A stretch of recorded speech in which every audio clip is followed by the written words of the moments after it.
Nah, I was like, you know Yeah. what? So the time where you ran in a dude's crib, if the girlfriend and the baby wasn't there, you would them. No, not him, because I used to do this.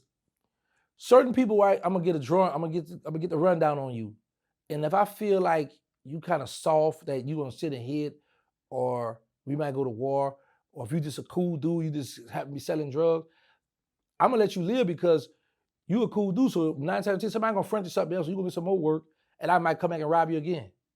Hmm. So I didn't tell everybody. No, I wouldn't kill him because I. And here's the thing: sometimes when people put me on a lick, they might tell, "Look, bro, this is my people here, man. This is my girl, little brother or cousin. Man, don't kill him, man. Just get to work. All right, I got you." Hmm. You know what I'm saying? 'Cause you like, man, he ain't gonna buck.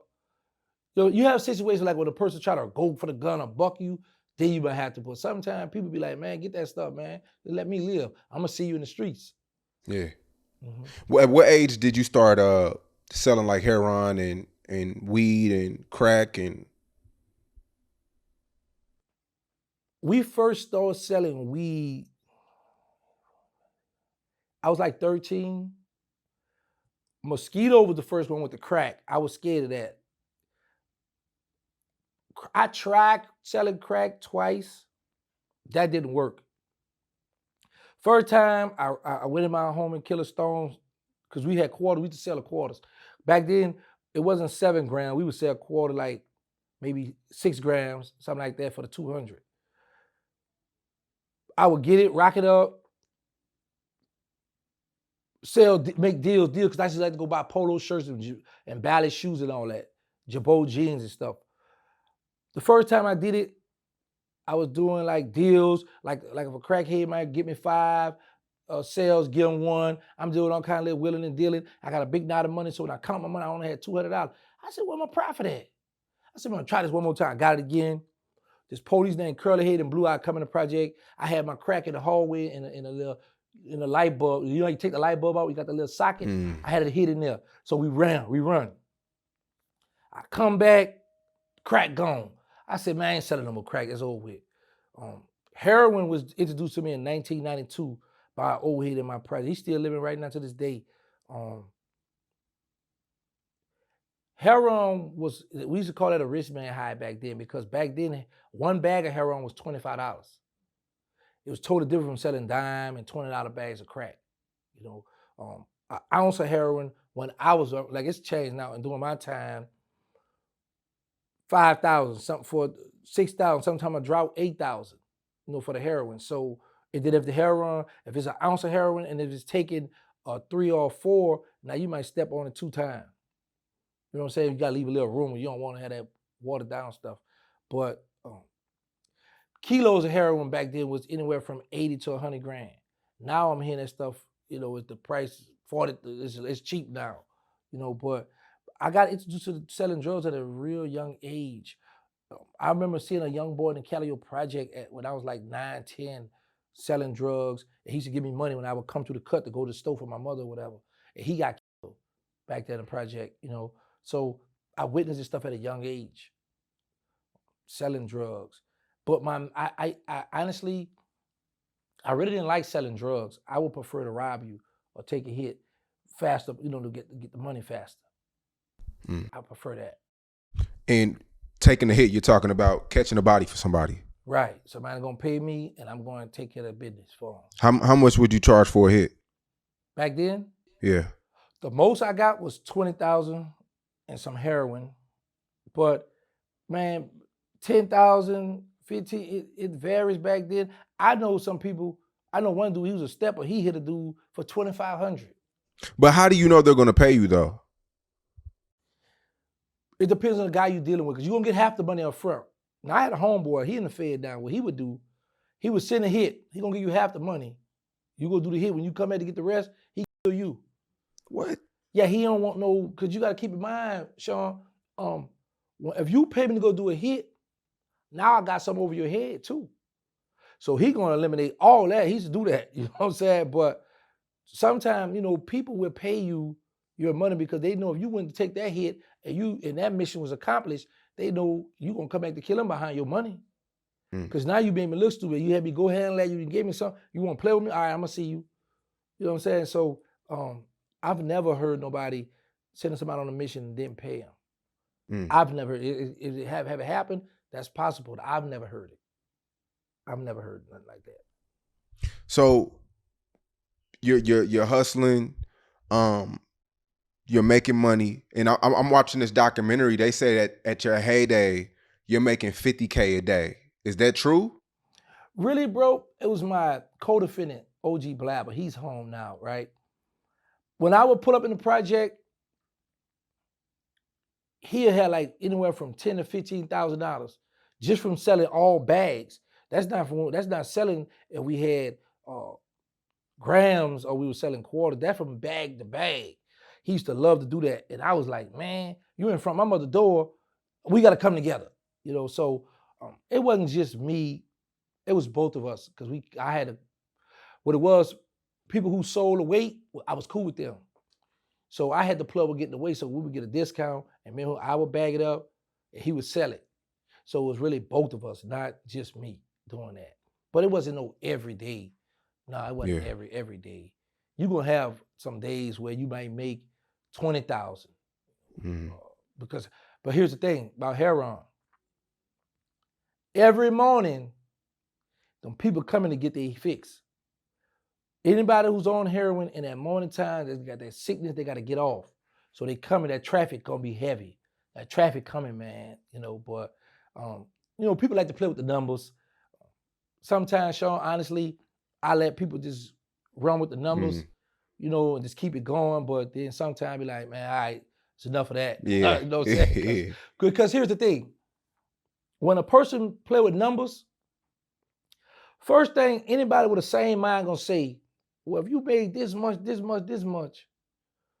why you don't have nothing to show for it? Where your property at? What a car, you know what I'm saying? So we was getting money, but I would say, honestly, Killer Stone was first, then I'm gonna say OG Blabber was getting more than me. Okay. He was really the hustler. He was really grinding. Yeah. And you had a plug in New York? Yeah. So how'd you meet a New York plug way in New Orleans? Man, let me tell you, this is gonna trip you out, y'all. They was already connected with somebody in New Orleans. So when the Calio shot my QX4 Infinity truck up, the connect had came by my co-defendant, Bryce. It was like, man, I like this truck. He was like, nah, he's not gonna sell his truck. But they met Bryce through, all right, one of their people got locked up and they needed to bond him out of jail. So this guy connected with Bryce or one of them. So, connected with Byron out the Melf.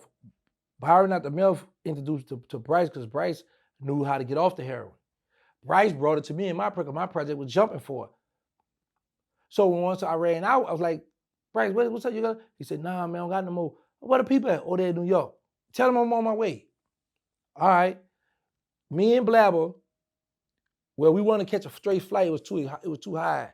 So what we did was we called 2 flights. We called, I think, from one in New Orleans to St. Louis, then from there to New York. I know we caught 2 flights. We wound up going to JFK. We went to the Howard Johnson right across from the airport, and then we called a cab to Brooklyn. I was shocked. Sometimes I think about this now. I was like, man, these people just let me come and meet them just off of Bryce word, I'm talking about, I never talked to them on the phone or nothing. I just shot to New York, tell them I'm be there. And they welcome me. I go to the restaurant. We go in the back of the restaurant. It's 3 of them and it's me and OG Blab. So we discussing the prices. Back then, ounces of heroin was like $2,500 up there. We get it and break it down south. Now we're going to get $6,000, $8,000, depends on how potent it is. While we're in the back of the restaurant, we discussing prices. They bring a little sample. My partner, he tests it. So he over there leaning. And we talking, and the head one say, see, told you good. And my man, he raised it, oh, it's all right, it ain't all that. I said, yeah, it's good. Because he always used to hate on everybody else stuff. It's like whoever had better than us, he would never get them props, right? So while we in the back of this restaurant, we talking. He had two Latinos to come back there. One was big, thick, and one was a little sexy. I was like, hey, what's up, little girl? He said, you get girl later. We talk business. I'm like, all right, I want girl, man. So we go back up front. He had me that I want something to drink. I was like, no, I'm good. So he separated us. He had me and him at this table, and he had my co-defendant over at this table with the other guys. He said, me like you. He said, you don't drink, you don't do drugs, we like you. Him, no like, don't trust. I got offended because I was like, this is my brother you talking about. This is somebody I know who got my back. But while we was in there, when we was arguing about the price, I had to calm down. I was like, boy, you in New York, in a restaurant, in a kitchen in the back somewhere, and you ain't got a stick pin on you. Man, these people could hide you somewhere. You know, I had to gather myself. All right, yeah, what's up? We talked it out. I wound up owing them people $1,000, man. And they wanted me to give it to the guy Byron out the Methamphetamine Project when I got back to New Orleans. Because we used to get on the Greyhound buses to ride back with our drugs. Right. So I got a few ounces from him. Get back. I bet with Byron, give him the money. So I asked Bryce, I said, yo, what's up with him? He said, man, he cool, he good, do. One-on-one, no, I just told you, like, somebody you could rob and be like, man, I ain't gonna must kill him because he a cool dude. That was one of them. Byron was real cool, man. So good dude too, bro. I gave him the money, and then I told Bryce, I said, man, I'm gonna rob him. They send that dope to him? He said, yeah. I said, all right. So I left the people alone. They called me. What's up? You don't like dope? I said, yeah, man, it's all right. But that's about, so we worked a deal for 6 ounces of heroin for $22,000. They wanted me to wire 1,100 to them, 11,000, and then they were gonna come get the other 11,000. I was like, cause I know we were gonna jack up this time, so I was like, nah, man, I ain't gonna wire the money. Y'all send it to the guy and we work with him, we gotta get it. So they got slick, they drove down, but they mailed the heroin to the Methamphetamine Project. But before it got there, I had told my co-defendant Brad, I said, hey, when they come down here, well, since they down here, I said, we're gonna get them to your house and we're gonna come over there. He said, man, we ain't people. I said, man, we're gonna tie them up and we're gonna later. So that's why I got solicitation to commit murder. I was charged with that in the Fed. Had my co-defendant say yes, then I would have got conspiracy to commit murder. But he said no, by me soliciting the question to him, they gave me solicitation to commit murder. So what happened was, they went by Wade Dix, they wanted to meet me by the Magnolia just to talk. I didn't know that the feds was listening on my conversation. And how the feds do now, while they got you in an investigation, as long as you're not talking about murdering or murdering somebody, they're gonna let the investigation go on to get a lot on you. But the minute you talking about murdering somebody, they gotta terminate the investigation. So that would happen, they lock those guys up. Now, mind you, I don't know that the Fed locked them up because of that. Next day I come, man, what's going on? They said, man, they in jail. Man, where that dope at? Man, I said, look, we're gonna rob the mailman. So I don't know my phone tap though, so now we trying to find the mail, we're gonna rob the mailman. But the next day the feds just went on and swooped all us up, got locked us all up. You know. Wow, so the feds really saved their life. Yes. And look what the Fed did. They charged me with continuing criminal enterprise, a Kingpin statute. Everybody on my case had played out. Nobody cooperated with them. So when it's time, I was the last one, so it's time for me to plead out or go to court. The FBI, as I'm coming through to go to court, he said, hey, is Charlie back there? I say, no, why? He said, man, because we supposed to have him in the other cell. I want him to hit his tape or he don't believe I saved his life. I say, man, you dirty. I said, you trying to shoot, because the man played out, he don't want to cooperate with y'all, but you try to get this man to cooperate, but you let him hear that I him. Exactly. Yeah, man, they played dirty, but yeah, it was 8 of us on the case. And what year was this? March, we got locked up. Well, I got locked up, me, Bryce, and Blabber got locked up March 6, 1998. And this was the case that led you to do the 23 years? Yes. Okay. Yes, man. The night that happened, I'm at home, I wanted cinnamon roll. And we call, when people like to drive your car a lot, we call it gas happy. So I was like, I know my brother, he gas. I said, bro, why don't you ride downtown to Tasty's, go get me some cinnamon roll. She was like, all right. At this particular time, I didn't know where I wanted to go because I had my girl living in the Holly Grove, just, you know, the hood, Lil Wayne claim. Yeah. I was living back there. Then I had my other girl living in the 13th ward where BG from. So this particular night, I don't know where I want to go. So what I did was I sat on my mother's bed, and then I just laid down. For you know, I done kicked all my Reeboks. I done dozed off on her bed. I get up like 5-something in the morning. I see the cinnamon rolls at the foot of the bed. I go in there, bite off it, throw it back in the bed, lay back down. But like an hour later, a few minutes later, whatever, I hear banging on the door. So I jump up, I look out the window in a project, I see police is running around with shields, masks, guns, and all kind of stuff, big old long. I say, man, I wonder what my brother done. Because I'm used to going to the parish jail for murder. I don't, this stuff here, this not me here. This is a lot of people. This stuff with my brother, some drugs that look like. Knock on the door, FBI. My mother said, who is it? FBI. Is Gangster home? Yeah, he in the room. I be like, Mom, you know you told on me, huh? So I was in her bedroom, so I said, you know what? They bring the jail any kind of way. So I got up, put my little Reeboks on. I had my polo jean. I had a big timer t-shirt with Baby and Fresh on it. You know, I got up, walked out, and they said, get down on your knees. Put your hand behind your head, lock your fingers, walk back to us on your knees, like, come back. I walked back, did it like they asked me. And when they got me, they was like, we got to get. It was excited. I was like, I still don't know what's going on.